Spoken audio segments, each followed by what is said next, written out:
Hey friends, hey. Before we begin, let me introduce you to Kimberly Cartwright, a wonderful African-American art quilter with a great project. I already got my tickets and accommodations. I will include links in the show notes, but here's Kimberly to tell you more. Hello, my name is Kimberly Pierce Cartwright, and I'm here to tell you about a unique opportunity coming to Durham, North Carolina.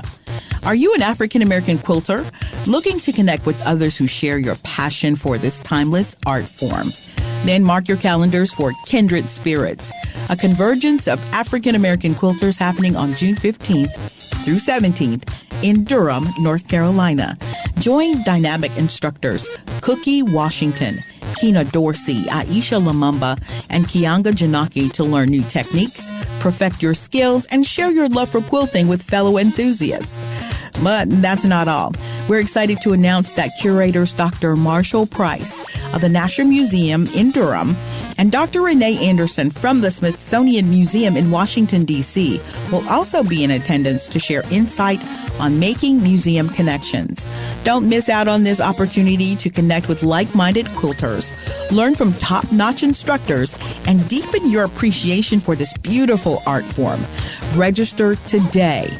Go to rcwms.org. I'll repeat, go to rcwms.org and scroll down to events to register. It's a convergence of African-American quilters in Durham, North Carolina, June 15th through 17th.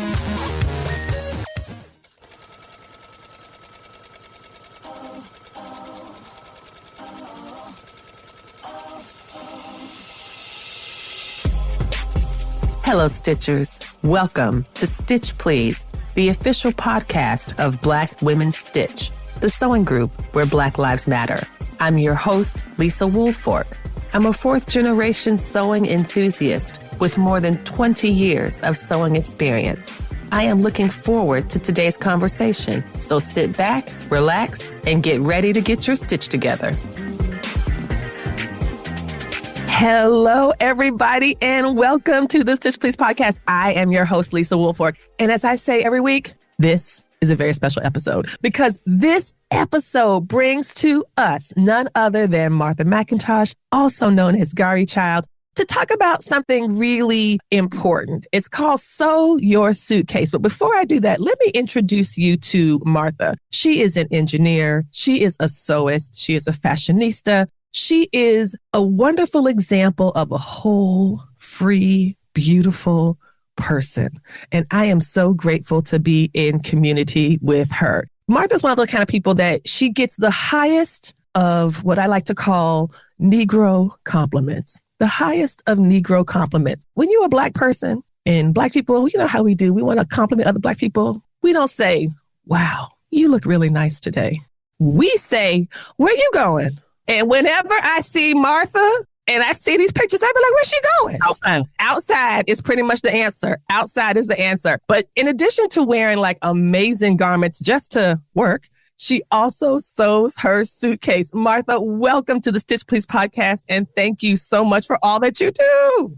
Hi, Lisa. Hi, everyone. It is a pleasure to be here with you today. It's so much fun. Y'all, if you are not a Stitch Please podcast Patreon supporter, you should be, because it's amazing. And you get to see us and you get to see some pictures of Martha's amazing outfits. Please follow Garichild on Instagram.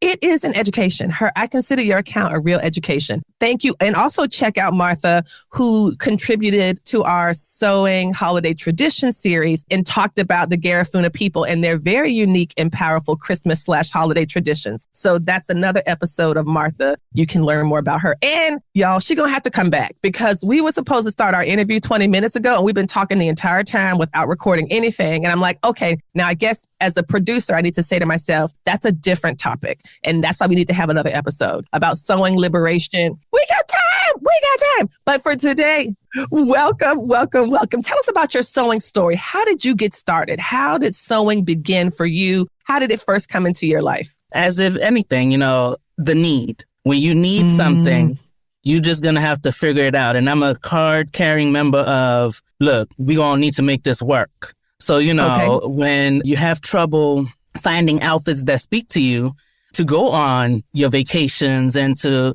go to special events, it becomes a little bit of stress for yourself. So, one day here I am. I was like, you know what? I want this Ankara dress for this event that I'm going to. And I was talking to a designer and she's like, well, because you're plus size, that's going to be an extra $300. Oh. I was like, whoa. So instead of the extra $300, I went and brought me a sewing machine. So that's exactly how my journey started in terms of I'm not paying this extra $300 just because of the extra 2 yards supposedly for my body. I'm just going to go buy me a sewing machine and figure out how to make it myself. You know what?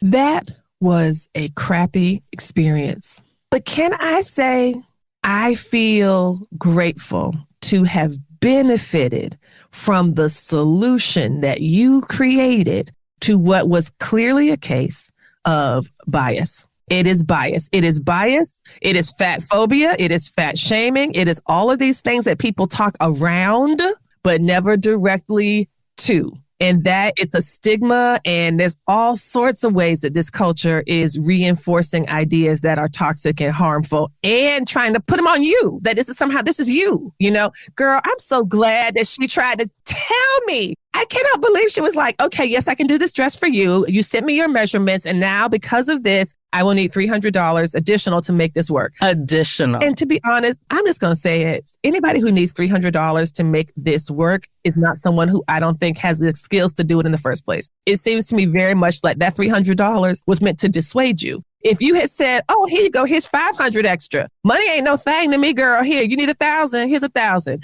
And what would she have given you in return? A hot mess express. And what it is that they normalize it in order to accommodate the plus size, the bigger size. They love normalizing paying extra, charging extra, and thinking that should be the expectation. So the expectation is that many a times, a lot of the plus size or bigger size clothing is actually more expensive to purchase than regular size, and we could talk about, how that translates into sewing patterns and some of the things in our community and some of those challenges and how other people are overcoming that and basically tapping the discussion to go, hey, we need to be included in this platform and this community and be represented. Mm-hmm. Before we pivot from that, I just got to say, small clothes don't cost less. Okay.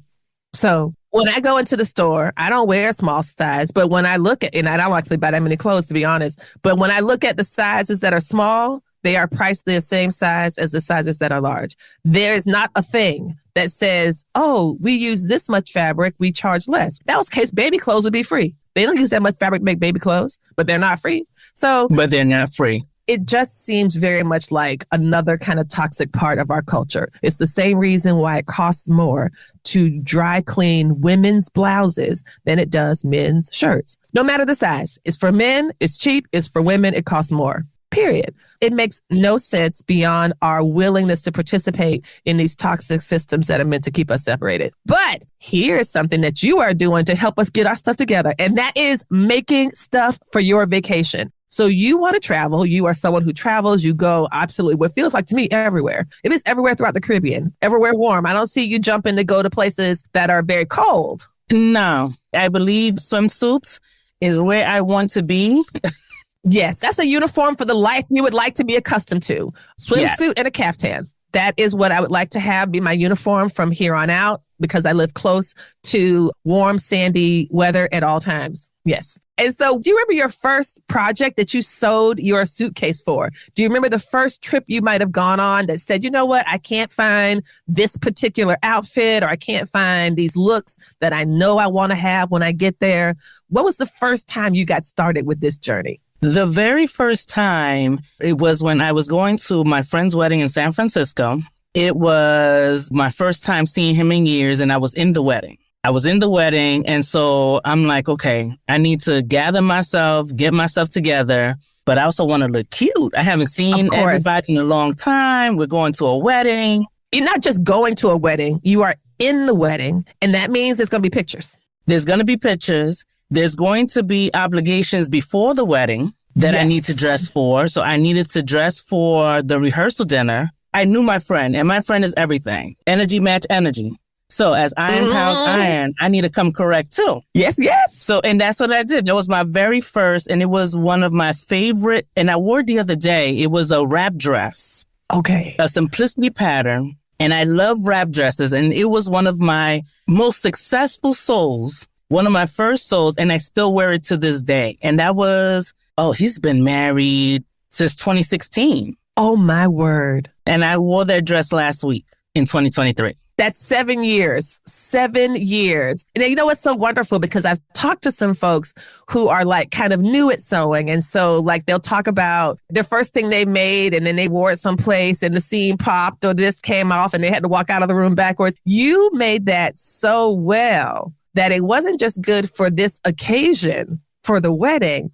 It was still going to be good 7 years later for you to just wear someplace you wanted to look nice. Do you remember when you were pouring into that garment, when you were making it, when you were like, you know what, I've got to get my stuff together? Or if you were thinking the way I sometimes think, I was like, oh my gosh, I've got to stunt on these hoes. And you're sitting at the sewing machine and you're like, oh, is this going to be the thing that does it? I feel like it, but I just don't know. And then it turns out, obviously, yes, this was the choice. Do you remember that vibe when you were like, okay, oh my gosh, the stakes are going to be so freaking high because I know he's extra and I'm extra and we got to put our extra together and it's a wedding celebration and it's in San Francisco. Like there's so many other things that like get piled onto the travel. What it is that it definitely was one of those. You sit there and I remember I looked at the fabric and I'm like, this is the fabric you chose. Okay. As you're going through the sewing and there was a lot of hand stitching going on, I was like, oof. I don't know what we're going to look like. I don't know what we're going to look like, but I'm going to roll with faith because time is not on my side sometimes, too. Mm-hmm. That's the other thing about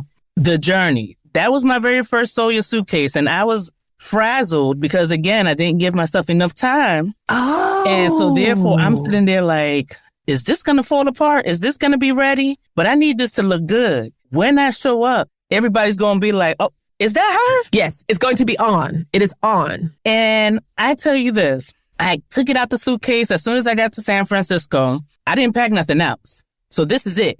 I put my face on, my hair was on, and I walked in. Woo, even I felt good.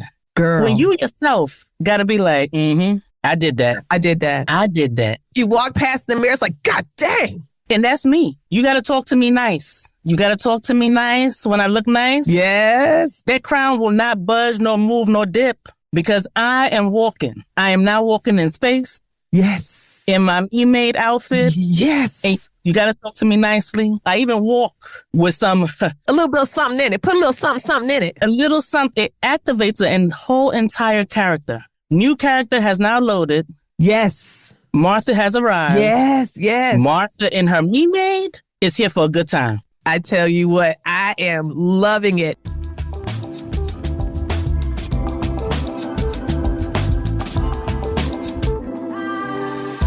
The slogan of the Stitch Please podcast is that we will help you get your stitch together. And now we're bringing it to you in a new way. The Stitch is a newsletter from Black Women Stitch, and I am delighted to tell you about it. What do you get when you sign up for the Black Women Stitch newsletter? You get to hear what's happening with Black Women Stitch in the Stitch Please podcast. Events that we've had, events that are coming up, contests for prizes, live shows, social media meetups, IRL meetups, episodes of the podcast that you might have missed, as well as opportunities to learn and sew in community with other Black makers across the country and across the world. You'll learn also about some actual stitches. We will help you get your stitch together with continuing education for your sewing life. Oh my goodness, y'all, I am so excited for this newsletter. As always, things I want to tell you, but how? Well, now we have the Stitch. Sign up using the link in the show notes or on our website. We look forward to helping you get your stitch together soon.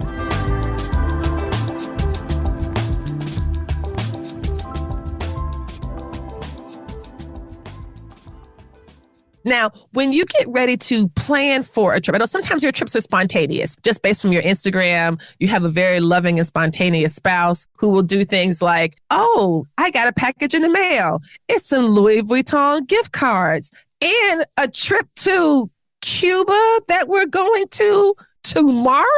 That was in my wishes. I was trying to put it out in the universe. My husband was like, one day, but not today. I was like, oh, you're not going to do that for me? Like, just send me away. Send me away. But listen, hey, that's a great way of staying ready, though. You know, one way to stay ready is to manifest that. That's why we have suitcases. And if you don't have a husband that's going to do it, hint, hint, what you do is you get your good friends who will go, I just found a ticket to Cuba. We going? When? And then you go, thank you for my soul sisters who have the time to provide for me all those wishes and those spontaneous trips to Cuba, to South Africa. Oof, we have a good time. We have a good time. You do all this in clothes that you have made yourself. That's the thing that is just so exciting to me. Of course, travel is exciting. Of course, spending time with your soul sisters and soul friends is exciting. It is extra exciting to travel and wear things that you have made while doing so.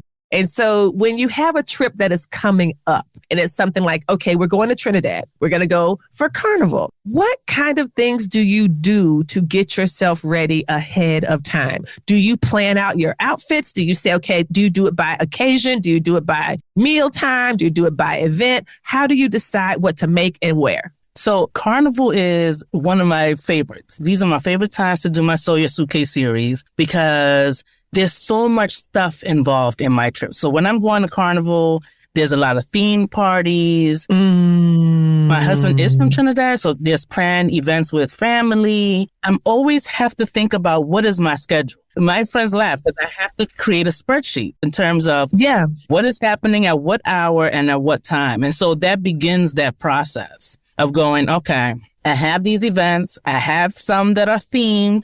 Either you're all white or there was one year that it was Asian infusion. So how do I show up for an Asian infusion party and still honor myself in the same way without? Exactly. It's like to pay homage, but you're not trying to do yellow face. You're not trying to do anything like that. This is about honoring some of the Asian connections that come through the Caribbean, et cetera, et cetera. So how do we honor and not step on people's toes and be rude and disrespectful? Right. Because there's also this thing of it's not a costume because I don't want to treat others the same way I don't want to be treated. So it's that mutual respect of my life is not a costume. My entire culture is not a costume. So how do I then honor these other themes or other cultures, more per se, other cultures in order to say, okay, oh, yes, how do I show and showcase in my sewing those influences in our garment or whatever I'm making? So there's a lot of planning with intention also. So I'm always like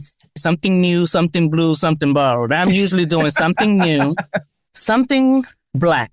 And when I say something Black is a Black designer, Black inspired fabric, it has to speak to that. There's always that element also in, that one right there. So y'all, if you're not watching on Patreon, you should be sad and join the Patreon. This is an all Black look to me. So it looks like you are, so just to describe it, I'll describe what I'm seeing as like just for visually impaired folks, but this is Martha standing in the stairway, one hand on the other hand on the wall with one foot elevated on this step, and she is giving, okay? It's like a sheer Black bathing suit underneath. Looks like a Black bathing suit, two-piece with a one-piece caftan that has side slits on either side up to the hip, which makes it really great for moving and walking, but it makes it absolutely fire for the pose. This is what I'm seeing as just someone who just saw this on Instagram. You have to tell me the story of this piece. So is this picture taken in Trinidad? This picture is taken in Trinidad. And this piece is the last thing I added to my suitcase. No way. Wait, this almost didn't make it. It almost didn't make it. Girl. But I was packing my suitcase. I had everything ready. And then on the corner of my eye, I made a previous garment. I tested it. I tested this garment out and I'm trying to envision patterns. Is the sunny dress. When I was testing it, I had just gotten COVID. I was so sick. And so I never got a chance to wear or photograph the original dress that I tested when she was when she had dropped the pattern. Here I am gathering my stuff and I saw it from the corner of my eye. I tried it on and I was like, this got to come on the trip. And I got in that sewing machine, pulled out this fabric and the magic. I love, this is one of my favorite dresses, favorite outfits that I wore. It looks like something that you want to bring on vacation. I love traveling with fabrics that are mostly ITYs, which is kind of weird because I tend to travel to hot Caribbean type. I'm from South Florida originally, and my family spends a lot of time.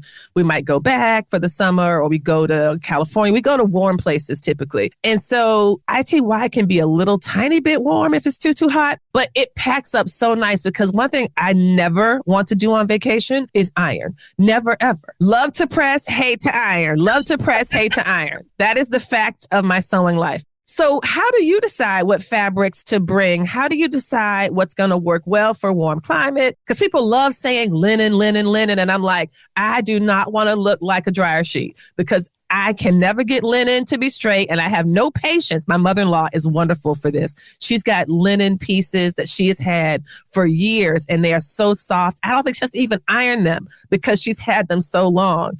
Me and my patience is not set up for a lifetime of relationship to a piece of linen. Or the iron on anybody's vacation. Or the iron. And if you're driving to the Caribbean, there might not be no power to use the iron. So, girl, that goes to talk about it. So I'm typically always love the stretchy fabrics, stuff that I can crumble and pack so I can just pull it out. When I'm shopping, I look for that, the bright colors, the lightness.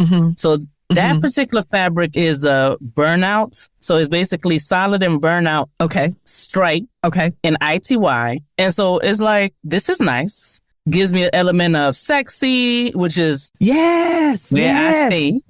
Yes. Which is your zone of genius. I get it. So it's comfortable. It's something that I could wear. And if I need to go to the beach and get it wet, it don't take a long time to dry. These are those things that you think about even when I curate a whole fabric store here. Unfortunately or fortunately. Fortunately. I have one too. That's why I'm saying. I feel quite fortunate. I do not want to not have this. I tell you that much. And I want to start over. And we're going to be grateful for abundance. And that's what I call it. I'm just grateful for abundance. Amen. And freedom to just be able to pick something out in my wonderful little homemade fabric store. Exactly. And so it's intentional, even when you're shopping. Like, am I going to wear this? Will this work when I go to one of the islands? Right. Does this pack well? Will this wash well? And little prep. You talked about like the wedding. And of course, when you come into a wedding, people are prepared, expecting to see you because you're part of the wedding. But do you have any stories about being on vacation and people seeing you and your mermaids and being like, oh my gosh, where did you get that? Or is that something that happens not so often? Or is that something that I imagine it happens often? But do you remember any specific time that was meaningful to you? It does happen. I think one of my most meaningful times would be when there's another sister. You know, we've been in spaces where usually the majority and stuff, but when we're not, and we see another sister, another kin, and they're like, oh, how are you doing? Like, where did you get that? Especially when my plus size queens. Yes. And they come and they're like, where did you get that? They make that in our size? I sure do. And you say, no, baby, they don't make it in our size, but we can make it in our size. Exactly. It gives me the chills. It does. I just got them. Yeah. When I can showcase even on Instagram. Yes. When they're seeing me in the bathing suits and the sisters are in my DMs going, can you send me that? Like, I need that right now. There's nothing in the store that will give me the look that you're delivering now. That's how you should feel. You should feel excited about what you're wearing. Yep. And I wish that everybody else can feel that way. And so why not? That's right. That's the permission, right? You can feel this way. When I'm walking and I'm strutting in that bathing suit, because I'm strutting in the bathing suit. Yes, ma'am. Yes, ma'am. That's what bathing suits are for. And I love it. It just really does make me feel good. Because when we look good, we feel good. We really do. You really do. So when we're on vacation or when we're somewhere else where it's not our normal, I want to be at that elevated space. Yes. I want to start my vacation on the highest high. Yes. Because from then on, it's like, okay. It's going nowhere but up.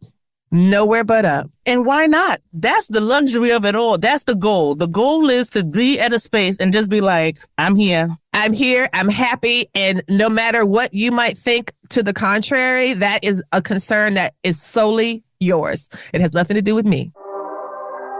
The back stitch is a reinforcing stitch, sewn by hand or stitched by machine. The back stitch is a return with a purpose. On the Stitch Please podcast, our new Backstitch series will recall early and or favorite episodes of the podcast. And the best news, it's hosted by you. Yes, you. Thank you, you. Do you have a favorite Stitch Please podcast episode? Let us know by leaving a voice memo on our website. 5 minutes max. Let us know what episodes you love and why other people will love it too. And if we use your message on the show, you will receive an honoraria. So remember, the backstitch makes us seem stronger. Leave us a message so that your contribution can make the Stitch Please podcast that much stronger. You can find the link at the blackwomenstitch.org website or just click on it in the show notes for this episode.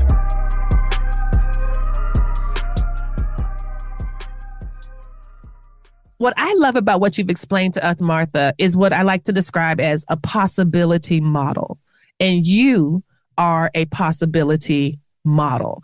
And I know you probably don't intend to because you're just living your life. But I'm telling you, the way that you do that is a gift to other people. I just wanted to say that. And I'm not going to get too far into it because I know you know more than I do. But I just wanted you to know that there are so many people who are being shaped and held by your own ability to love yourself well. And that is why it's so wonderful to be in community with you. It's so great to have these conversations. And it's so great to look at this picture right here and be like, I can't believe you didn't like this outfit the first time you made it. Y'all, if you're on the Patreon, you see this great 2-piece cute little outfit that Martha's made with cute head wrap. Is that piece of African print from Joann's at the top? Yes. The Joann's has, I guess, when they did a call out to Black designers. So this is Shay Anthony. Shay Anthony is the designer. Shay Anthony.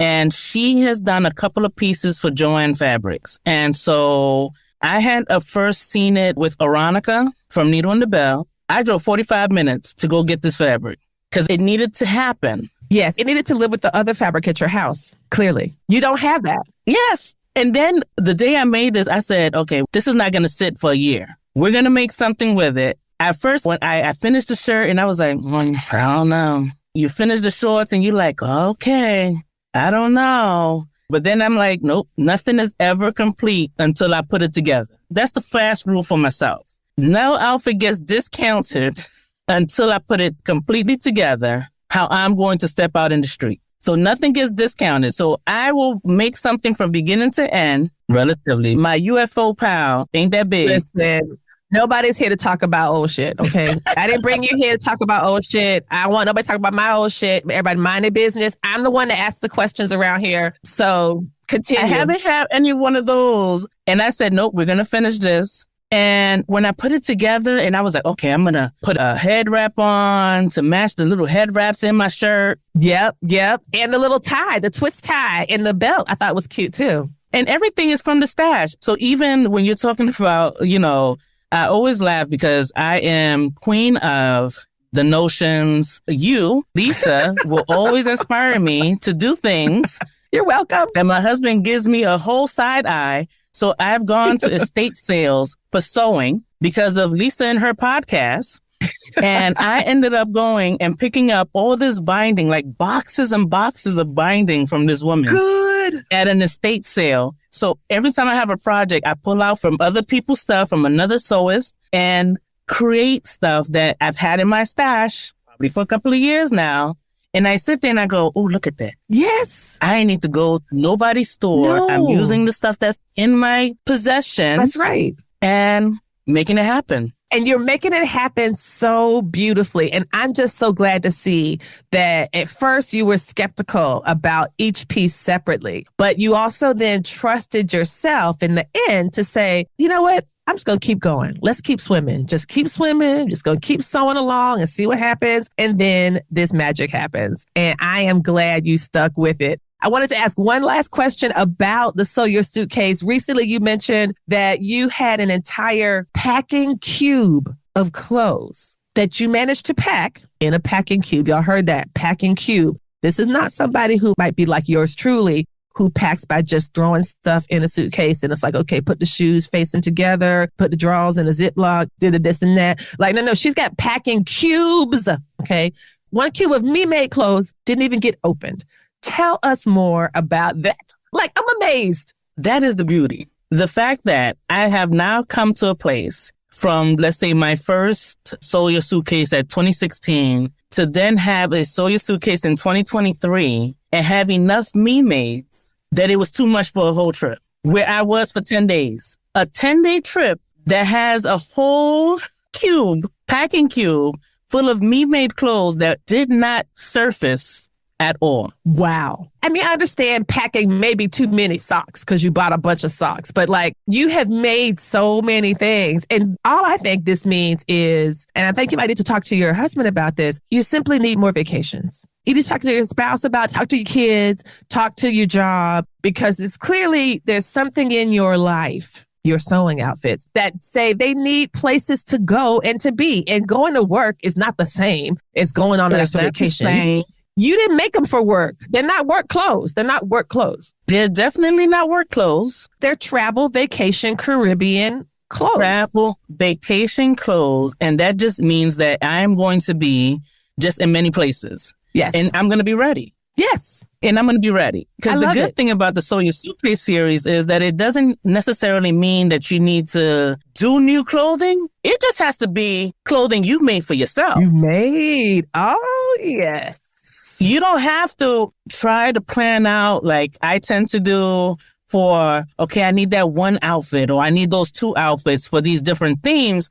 It literally can be, oh, let me wear that dress again that I wore or that I made, a couple of months ago, but I haven't taken it anywhere. Because how many times have we seen stuff and then we're like waiting for the perfect opportunity to wear it? Yes. There is a suitcase. I love that so much. And then you'll be good to go. And like you say, I think we both agree with this principle. If you stay ready, you don't have to get ready. Exactly. You always be ready. You're always ready for vacation. I'm going to ask you this one last question. The slogan of the Stitch Please podcast is that we will help you get your stitch together. Martha, you've talked to us so beautifully today about Sew Your Suitcase. What is something you would tell us?